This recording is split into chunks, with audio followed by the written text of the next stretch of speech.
हम सबके जीवन में सबसे बड़ी विडंबना यह है कि हम कोई भी काम शुरू करने से पहले ही इस असमंजस में पड़ जाते हैं कि हमारे काम की दशा, दिशा, मार्ग, सफलता या असफलता पर लोगों की प्रतिक्रिया क्या होगी। ऐसे में तयशुदा लक्ष्य व उसकी प्राप्ति के मार्ग से भटक जाना हमारी नियति बन जाती है। यदि आप दूसरों की राय से अपनी प्राथमिकताएं तय करते हैं तो आपका अपना अस्तित्व व व्यक्तित्व दोनों खतरे में पड़ सकते हैं। साध्य और साधन दोनों चुनने के लिए आप खुद सक्षम और स्वतंत्र हैं। फिर क्यों दूसरों की बात सुनकर स्वावलंबी से परावलंबी बनना चाहते हैं? दूसरों की सुनते सुनते तो एक दिन आप तंग आ जाएंगे और निर्धारित मार्ग से भटक जाएंगे, और जब तक यह बात आपकी समझ में आएंगी तब तक बहुत देर हो चुकी होगी। इस संबंध में एक बहुत ही रोचक कहानी है कि दूसरों की सुनने वाले लोगों की और उसे नहीं सुनने वाले लोगों की क्या दशा होती है। मेंढकों की एक झुंड एक तालाब की तलाश में जंगल में घूम रही थी। उछल कूद करते समय दो मेंढक एक गहरे गड्ढे में गिर जाते हैं। अन्य मेंढक गड्ढे के चारों ओर इकट्ठा होते हैं और स्थिति पर अपनी चिंता व्यक्त करते हैं।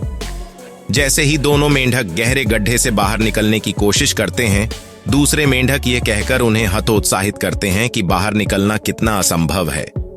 दोनों मेंढक दूसरों की हतोत्साहित करने वाली बातों को नजरअंदाज करते हैं और गड्ढे से बाहर कूदने का फैसला करते हैं।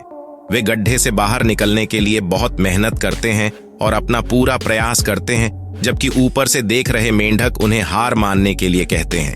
अंततः उनमें से एक दूसरे मेंढक से प्रभावित हो जाता है और गड्ढे से बाहर आने का संघर्ष छोड़ देने के कारण मर जाता है। दूसरा मेंढक जितना जोर से कूद सकता है उछलना जारी रखता है। काफी संघर्ष के बाद आखिरकार वह जीवित गड्ढे से बाहर आ जाता है। अन्य मेंढक आश्चर्यचकित हो जाते हैं और पूछते हैं कि इसे हार मानने के लिए कहने के बावजूद यह ऊपर कैसे आ गया। मेंढक ने बताया कि वह बहरा है और उसने मान लिया कि हर कोई उसकी जय जयकार कर रहा था। कहने का तात्पर्य यह है कि दूसरों के मुंह से निकले शब्द किसी का हौसला पस्त कर सकते हैं।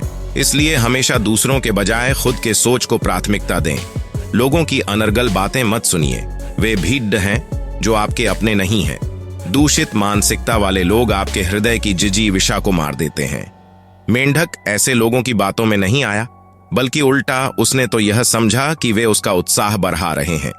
वह अपने सोच के साथ बगैर लोगों के कथन की परवाह किए बढ़ता चला गया, जब तक कि अपने लक्ष्य को प्राप्त नहीं कर लिया। दोस्तों, अगर आपको यह वीडियो अच्छा लगा तो एक लाइक जरूर कीजिए। अगर आप भी अपने जीवन में सफलता पाने के लिए मेहनत करते हैं तो आचार्य मोटिवेशन चैनल को जरूर सब्सक्राइब कीजिए, जो आपके इस सफर में हमेशा आपको मोटिवेट करता रहेगा और आप कभी भी अपने लक्ष्य से हटेंगे नहीं। धन्यवाद।